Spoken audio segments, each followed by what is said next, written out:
Hi, this is Anna Horford, and you're listening to Horford Happy Hour.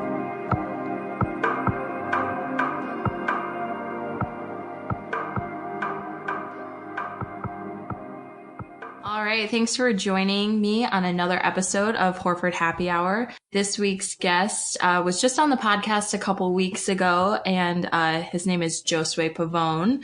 He is a fellow CLNS family member, I would like to say, and also a member of the Causeway Street podcast. How's it going, Josue? Good. Feels good, man. Thanks for hitting me up, Anna. Yeah, I'm excited to have you on. Just this week we're just going to be talking basketball, Celtics, the end of the Philly series, kind of the beginning of the Cavs. And this week's wine is called Coco Bon, and it's a red blend, and it's really good.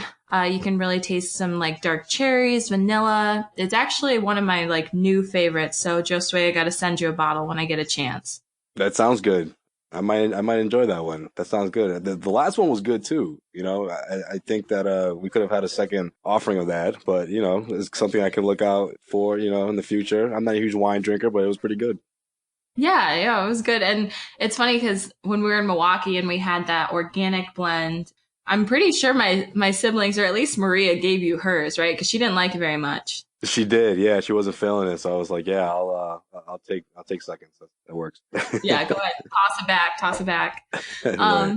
All right, so let's talk about the Celtics. They keep proving people wrong, and you know they've been counted out time and time again this season, and they keep prevailing. So a lot of people are surprised. Are you surprised at all by this? I'm really not, and I mean the mental toughness is at a level that I feel like very few teams in the league can match, especially the teams that they face in the Eastern Conference. I think that's something that was certainly overlooked.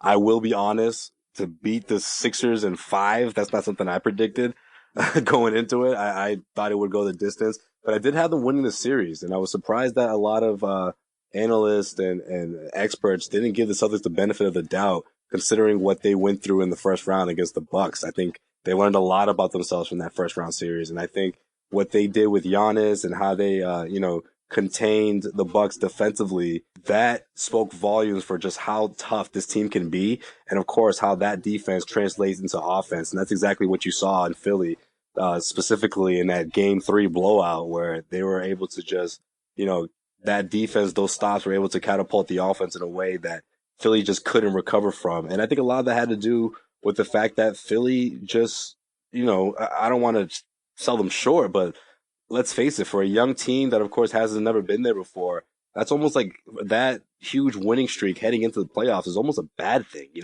I thought about what Brad Stevens had to say after the 16-game winning streak that the Celtics went through earlier in the season. He talked about how, you know what, A, we shouldn't be on this winning streak. We're almost lucky to be on this winning streak. And B, I would prefer a team this young to go through this winning streak now than late in the season, because you can get a false sense of security or a false sense of identity heading into the postseason. And I think that's exactly what we saw with Philly heading into the postseason, where they were able to cruise through Miami and run into a Celtics team that just had gone through a grueling 7-game series against the Bucks. Yeah, you make a good point when you bring up that win streak that they were on, because I do think that maybe that kind of went to their heads a little bit, and people have underestimated the Celtics team all season long. So I think that you're right. I mean, I was surprised that, it was Philly in 5. I'm glad that it was, but I think I was also surprised that the Bucks took us to 7. So yeah. And a lot of people expected the Bucks to pull out of that series. And, what the Celtics did on their home court, was remarkable. I think this team really rallies behind their crowd, and you see it within the players, specifically Terry Rozier. I mean, he's just a different player when he's at TD Garden. I just think he thrives in it, and he's just having fun at the end of the day. And I think that, that sort of momentum just resonates throughout the roster. It's not just him, but I like to think of him as one of those guys that feeds off of it the most. Yeah, absolutely. And that kind of makes me nervous, that like we're a home court team, especially in the playoffs. But, hopefully we'll pull through. Yeah, we'll see. Anna, you going to head over to Cleveland to, enemy's lines, enemy's territory? Because we spoke briefly in Milwaukee how you were you were thinking about if the way that things were lined up and the way that it seemed like these two teams were destined to clash in the Eastern Conference Finals, that you weren't sure if you're going to make that trip. Yeah, and at this point, like honestly, I don't want to make that trip. But for some reason, I feel like you will because you didn't head out to Philly, and of course, there was I no know. Game 6, so you didn't have a second opportunity to. So I don't know. I can see you going out there, and heck, maybe you'll try the that ice cream spot that your brother was talking about. Yeah, he was hyping that up. I don't know. The thing about Cleveland with me that like a lot of people don't understand is like they actually hate me there. Like I'm like I'm scared for my like safety almost. And I mean, fans got into it with my dad last year. So if they're gonna go after someone who's 7'1", 280, like I really I don't wanna be getting into fights with their fans. Not because I couldn't handle it, but just because it's a bad look for the family. Oh man, Cleveland is brutal. They went after Pops. Yeah, they tried to. It was funny because this guy got into it with my dad, and then he like went and got some of his boys, and my dad like turned around, and the guy was like, "What's good?" But then my dad stood up, and his boys were like, "What the fuck were you thinking?" Like they like all backed down after that.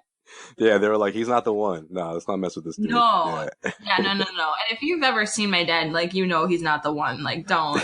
My dad will definitely be in Cleveland. I think that Maria and Josh will probably make the trip, but it's only a few hours away from us too. So, I mean, we obviously can all go, but I just don't even know if it's worth it. I'd rather watch it from like the comfort of my own home than to be like harassed and like, I don't know. It's just, they're intense and they're, they're kind of the worst fan base I've encountered as far as like, how mean they are, like brutal or whatever.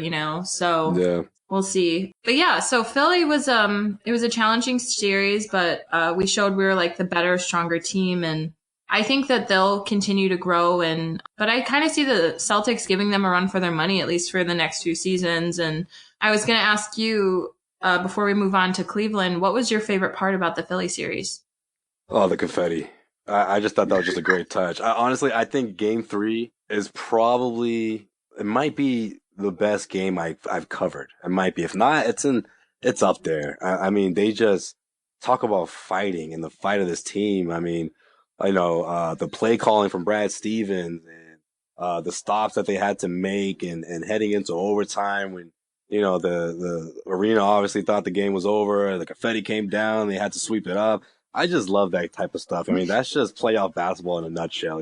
Just a game that went down to the wire. It's probably the best game of the playoffs if you think about it, or at least there may be a couple in the first round that might have been as competitive. But when you consider all the factors and what was on the line, for the Sixers to go down 3 games to 0 when no one expected it, it was just an incredible moment. And I think it was one of those defining moments of this young squad, of this Celtics team. Obviously, this is a much different team than what we saw. This is like the third version of the Celtics at this point. There was a version with, Kyrie leading things after Hayward went down. That was after the original version headed into the preseason and into the first game of the season. And then there was this newfound team that emerged with G League players filling the last slots at the end of the bench. Terry Rozier being a starting point guard and leading them into the postseason. I think from that squad, from what we've seen the last couple of months, that game really defined the identity of this team. And I think that loss just really devastated not only the Sixers team and their mentality, but I just think the Celtics put themselves in a position, mentally to go forward and say, look, we can take on anyone. I just think that game just really put them on another level. Yeah, absolutely. I agree with you. And like, that was just like the best win ever, like the best feeling after that game.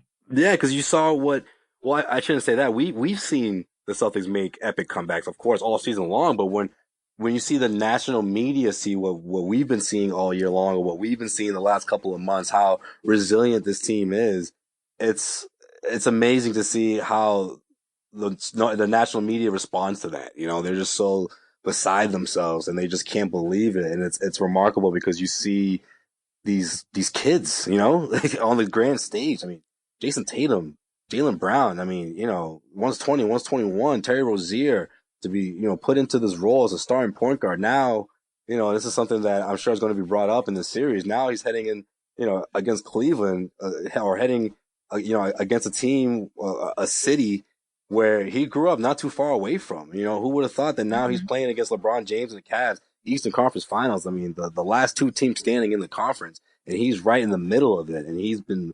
ridiculous. He's been incredible along with his teammates, of course. It's just an unbelievable story. And I think it just speaks volumes for not only how special these players are, this group is, but also speaks volumes for how honed in Brad Stevens has these guys. Yeah. Terry, I think it's really cool how much he's grown and like developed, and like you said, he's from Ohio. His mom, who I got to speak with for a while in Milwaukee, she's just like the sweetest person ever. So I think it's really cool for them, and she, based on her posts and everything, she's kind of one of those people who's always known that Terry was capable of this, but now he's, really getting the chance to showcase all his talent and whatnot. So I think that is awesome for them. And rolling into game one versus the Cavs, do you think this was the best basketball we've played all season? Like, were we that good, or was it a combination of Cleveland being a little off? I think when you look at what they were able to do on both ends of the floor, and limiting a team like the Cavs and limiting LeBron James to, under 15 attempts, I think it's the best we've seen this postseason, at least. Maybe all year long. It's hard to say because, there's been a lot of games, obviously, throughout the 82 game stretch throughout the regular season. But it was just an incredible feat for this team to come out and grab that win by the neck and just dominate the Cavs the way they did. And listen, of course, we saw that again in the Pacers series. The Pacers blew them out in game one too, but I just think the way they went about it was just slightly different. To take out LeBron James's teammates and to just really to put them like defensively, for them to only put up 36 points in the first half. I mean, Yeah. it's unbelievable stuff. I mean, I just think that the defense is something the Cavs haven't seen in the postseason. And, what they're seeing right now against the Celtics, I just think they're in a really tough spot. Obviously, you still have the best player in the world on their side. I'm expecting LeBron to take at least 25 shots in game two. So that'll put them in really good shape. But my concern for them is, who are the other guys? Who are these guys that are going to step up? Who are these guys that can put the ball on the floor and score off the dribble? Whereas the Celtics have them so locked in, or Celtics are so locked in, I should say, defensively, that when they force these guys to shoot, I mean, it just doesn't look pretty. 0 for 14 from behind the arc. Guys who are really struggling to find their shot. I mean, who are those guys that are going to emerge to help LeBron and to help Kevin Love?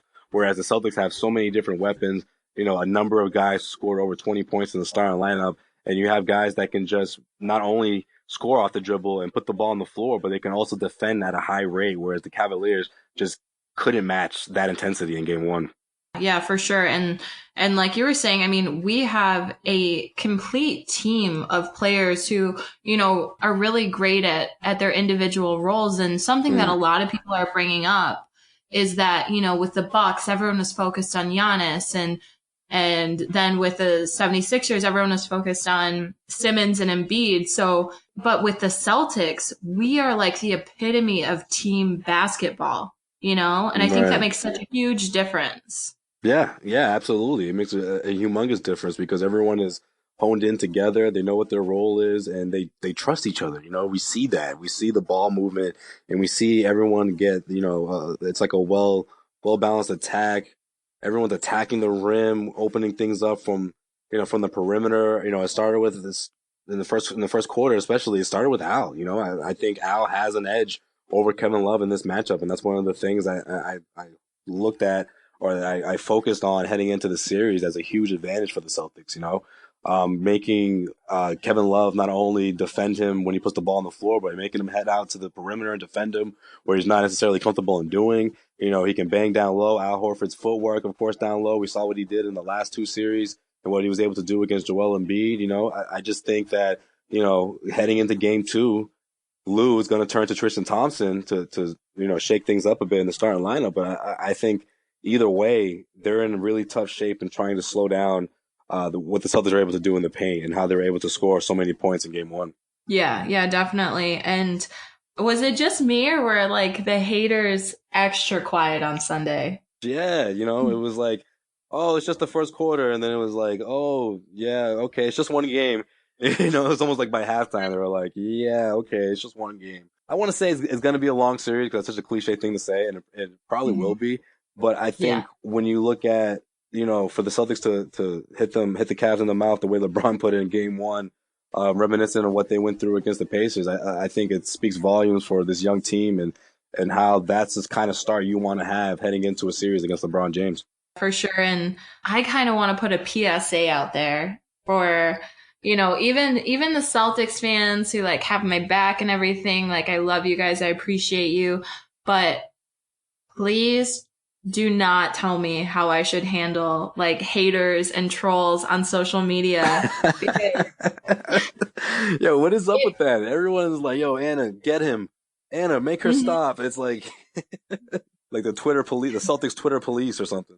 Yeah, and not only that, they tell me like when not to respond to someone, and it's like when you're getting like literally dozens and dozens, sometimes hundreds of mentions and all that, like I respond to like maybe 10% of the time. I don't know. Like it's a Yeah. very low percentage for all the shit that I get constantly. I ignore tweets all day, every day. So like when I do go off on someone, there's usually like, there's a strategy behind it, or like I just really want to shut them up or have them go on private or just like whatever. Like let me handle my shit. Like I've Yeah. got it. I Yeah, promise, guys. right. And it's gonna get worse, Celtics Yeah, Cavs. oh Because yeah. Cavs Twitter is vicious as well, just like the Celtics. So it's gonna it's gonna heat up. So that's gonna be interesting. I'll Oh keep a close eye on that and crack up, of course, like I usually do when I see the back and forth on Twitter. Yeah, for sure. I mean, they were, I swear to you, like so quiet on Sunday, like did not make a peep, but like I expect them to have a full return, and just be their normal, rude, callous selves. So we'll see. Abrasive selves. Yep. Yeah. Yeah, Yeah. exactly. Especially because I think LeBron. I think you're gonna see a big game from LeBron. So yeah, they're gonna. That's gonna get them hyped up. Yeah, for sure. And so I know that you mentioned Tristan Thompson, but what adjustments do you think both teams will kind of have to make in the next few games?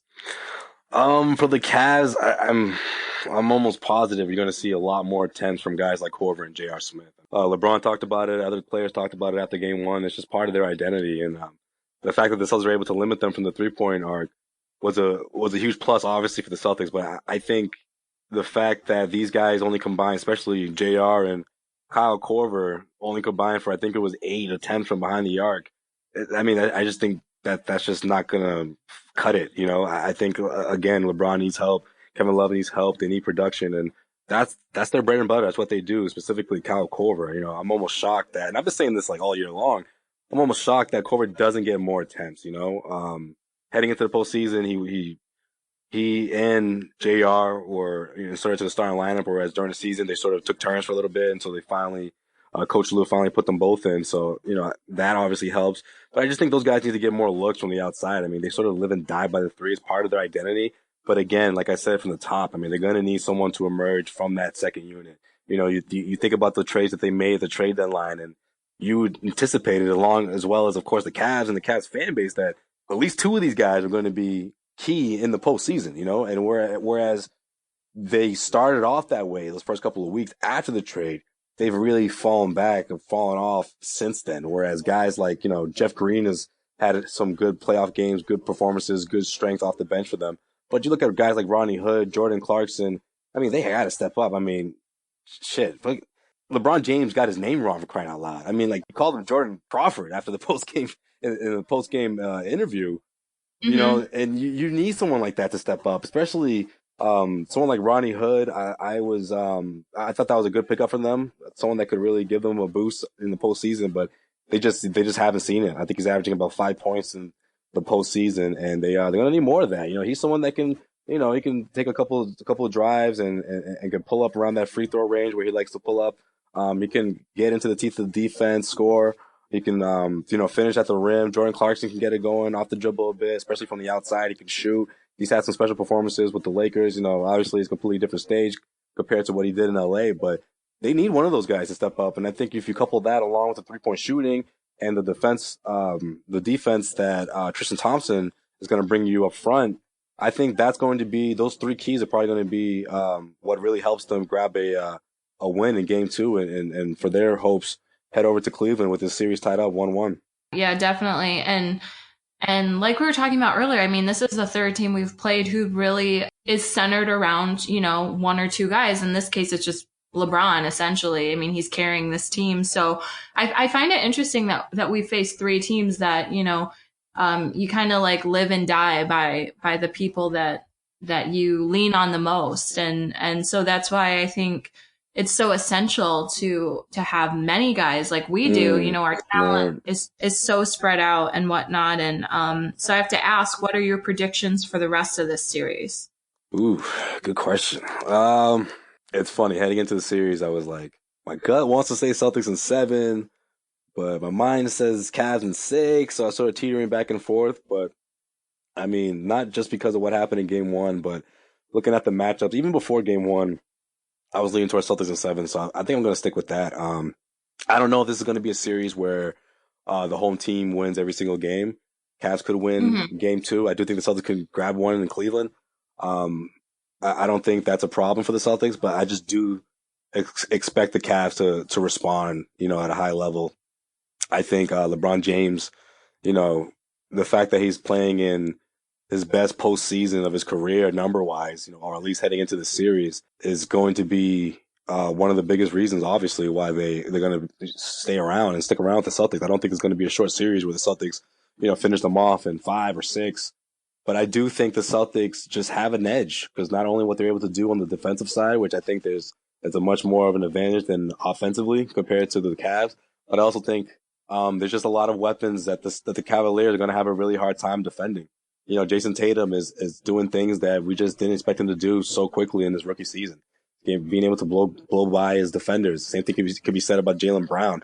What Jaylen Brown does defensively, how Marcus Morris can his flexibility, what he's able to do on defense. Their defense just makes them such a tough team to pass in the playoffs. And I mean, for this team to compete at this level, and if they're able to go to the NBA Finals with this team, I just think I can't think of another team, another underdog team. Maybe in the last 20 years or so, maybe the Knicks. They were an 8 seed back in like 2000, I think it was, or 99 or 2000. 99, I think it was. Oh no, wait, 2000, 99, 2000. Besides that team, I can't think of another team that was just so underestimated in the postseason that has a chance to go to the finals. I mean, 3 wins away, still going to be a long series, but I can't wait to see it all unfold. Definitely. And it's like mind blowing how close we are to the finals. Like it kind of scares me because we're such a young team. I don't know if we're ready for it. Like, I don't know if we're ready for that. Like everyone who, was kind of planning on Kyrie and Gordon being around this season, I think we mentally prepared for maybe that team going to the finals. But this one, like, our people have been calling them the hospital Celtics, which I think is hilarious. For the hospital Celtics to possibly be going to the finals is absolutely fucking insane. It's incredible. It's unbelievable. Crazy. Yeah, I mean, obviously the future is brighter than ever. When you think about when Kyrie Irving is going to rejoin and Gordon Hayward gets going next season, I think if I had to put a bet on it, there probably will be one of the top favorites to win it all when Vegas puts out those odds. But yeah, I mean, I just again, I think it all comes back to the mental toughness of the squad, and I think that has a lot to do with what Brad Stevens has instilled. The never give up attitude and keep playing for the next play and never ever give up. I mean, after game 3, that's when against the Sixers, Brad Stevens started off the presser by saying, "Listen, I've never coached a team that's been so resilient the way these guys are. I mean, they just have short-term memory. They can."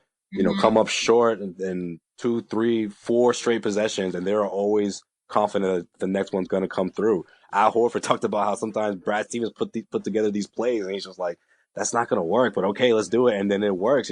I just think everyone just has each other's back, and, they're just so focused and so mentally tough that it's taken them a very, very long way. We just had so many guys step up throughout the playoffs, throughout the season, and like our young guys are growing, and it's amazing. And no pressure for this answer. Like, you don't have to say Al, obviously, but who's impressed you the most on this team, on this Celtics team? Let's see. That's a good question. I mean, Al's been pretty great, but you don't have to say Al. That is the first name that came to mind, not because because he's your brother, but you know what? I'm gonna say Tatum. I just think that what he did offensively, or you know what? It's almost a tie between him and Brown. But you know what? I'll give the edge to Tatum just because his poise and what he was able to do offensively, take guys off the dribble, pull up in their faces. I mean, he's just made some incredible shots, and he's also put together some incredible performances that I think not a lot of teams anticipated, even if they're, whether they're watching from afar or in the middle of it. I just think this kid is something special, and I think that a lot of the times teams struggle defensively in slowing him down, and I think he's going to be a very vital piece in this series, along with Jaylen Brown. But I think what he's able to do offensively and his length and his mechanics, I just think he's such a tough guy to guard, and he's only going to get better. Yeah, I've been so proud of Tatum. Like, he's like everyone's child. Yeah, right. He's like that kid that's just like growing up before your eyes, even though we've only seen him for 1 year. Exactly. Yeah. So weird thinking that, he's younger than my youngest brother. Like, he is so young, but he's just so NBA ready. It's amazing. And like, I mean, his ceiling is so high, and I think that's been awesome. And I mean, he's been super impressive. Jalen's been super impressive. And just, even Morris last game on LeBron and stuff, everyone was like, he talked a big talk and he backed it up. So many of our guys have been, really, really stepping up.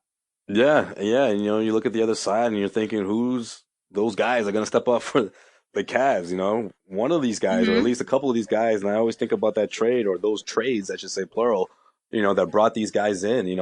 I think about Larry Nance. I thought he was a guy that could really step up in the playoffs and contribute off the bench, but he's been non-existent. The same thing could be said about Hood and Clarkson, or at least from game one. I mean, Clarkson got to go in a little bit, but it was almost like too little too late. So, these are guys I think that can really help them out. So we'll see what Lou does. I do think that the Tristan Thompson, putting him in the starting lineup won't be the only change you'll see. Maybe you'll see more looks for those guys. But it's going to be interesting to see how they adjust.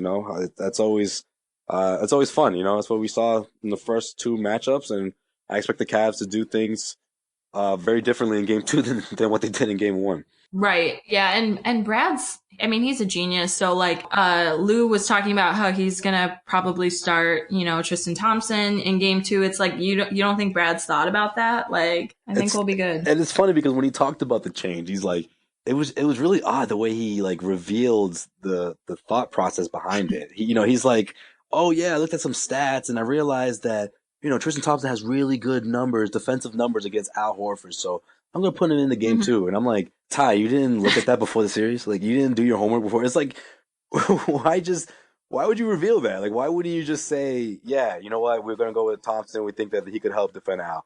Like, why reveal that you're pretty much admitting you didn't do your homework. You didn't go into this series looking at every single option that's going to help you slow down the front court of the Celtics. It took a blowout game one loss for you to piece that together, where maybe that could have helped you out in game one. I don't know. It's just really odd. And that's again, I bring it up, mental toughness. I just think if you put this team against the ropes, and I'm not saying that they're up against the ropes right now, obviously. It's way too early. And I think that all that stuff that happened post game with LeBron, I think that I don't think it's a what do you call it? It's an act. I think they really are confident because he's been through this before. But I do think that if you put them up against the ropes late in the series, that they will fold. And I'm not saying LeBron James may be that one, but if his teammates fold and if they're unable to, if they crack, if you see them arguing with each other in the huddle like we've seen before, where they pretty much like box out Lou, and you got LeBron drawing up plays and Lou was just like, all right, whatever you guys want to do, I don't care. It's just not going to be a makeup for success when you're going up against a team like the Celtics led by a mastermind in Brad Stevens. I just don't think it doesn't look good for Cleveland if that's the case, down the road. Yeah, 100%. And so looking a little bit further out, because I want to know people's opinions on this. So there's been a lot of talk about having to give up either Terry or Marcus this offseason, and I love them both, and they're just both so like vital and instrumental to this team. So what do you think the C's will do, and who would you rather keep and why?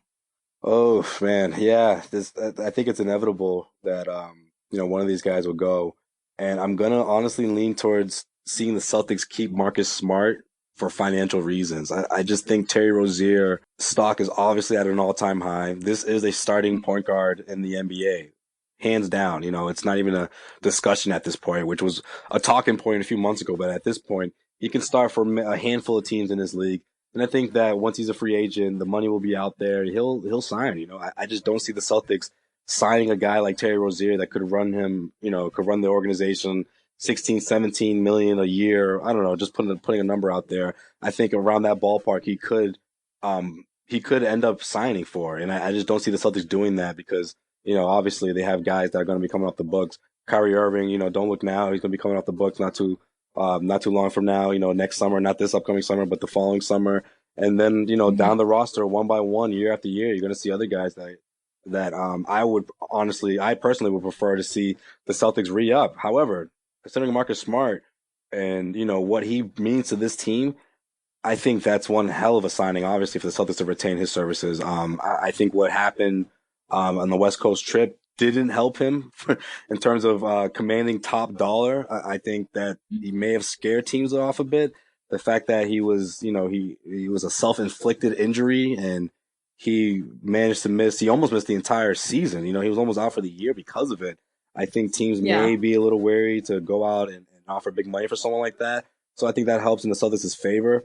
However, I do think that obviously that's not a concern for the Celtics moving forward. I think they know that Marcus Smart understands what he did was something he can never ever do again and something that, he's only going to learn from. And I think his value to the, in the postseason is more than enough for the Celtics to keep him along, obviously at a reasonable price, which I think the Celtics will find. I think him and Marcus Smart and the Celtics will find an agreement this upcoming summer, if I had to predict it. And I think out of the two, you'll see Marcus Smart still with the Celtics. Not to say the Celtics will flip Rozier this upcoming offseason, but I think down the road, you'll most likely see Rozier head out and you'll see Marcus Smart stick around.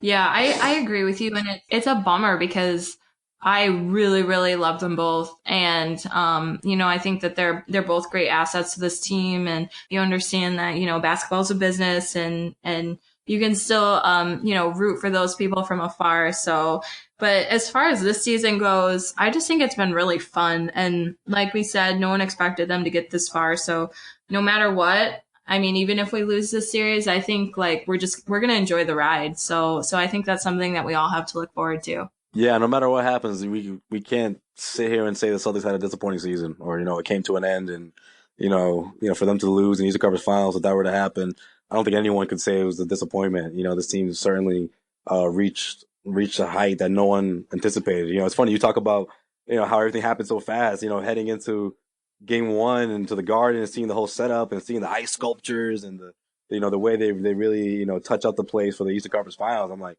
wow, this team has really come a long way. You're almost taken back a bit. You're like, oh yeah, this is the Eastern Conference Finals. They're in the Final Four. The Final Four team's still standing, and Kyrie Irving, it wasn't out there. It's incredible, unbelievable what we're seeing from the Celtics. I just don't think it's done. I really don't. I think they could top the Cavs, and I think it's going to be one heck of a story that we're going to be talking about years from now. Years down the road. Yeah, I'm sitting here smiling right now. I mean, part of it is like the wine is making me happy, but the other part is like, damn, like we could really be in the finals this year. And that's like a classic, like March Madness Cinderella story, even though it's the NBA. It's so Brad Stevens too. I mean, like think about it. Yeah. This guy used to take, he took two Butler teams to the national championship that had no business being there. They didn't have that like quote unquote star, well, I mean, I guess they did have Hayward, but it was more like a team thing, where a lot of guys were contributing, and you're seeing the same identity through the Celtics. And for a college coach, for a coach that you don't see that like ever for a college coach to be able to translate that level of success in the NBA. And Stevens has done it so fast without guys that everyone said that he needed to do it, Yeah. Believe in Boston. And thank you for joining me, Josue. It's a pleasure as always. Oh, no Um, problem. I appreciate the invite. yeah, totally. And where can people find you All right, on so social media? on Twitter, I'm at Joe_Sway. On Instagram, you just add a 10 to that, Joe_Sway 10. And that's pretty much it. I mean, I'm the same thing on Snapchat if people want to go that far. I don't know. I'm not that interesting, but if people want to go and do the trifecta, that's where you can find me. But yeah, it's gonna be a fun series. Definitely give me a follow on Twitter at Joe_Sway. And yeah, I got you covered for the series. Awesome. All right. Well, thanks for tuning in and do yourselves a favor. Go out and get some Cocoa Bon red wine. Let me know how you like it. And I will talk to you guys again next week.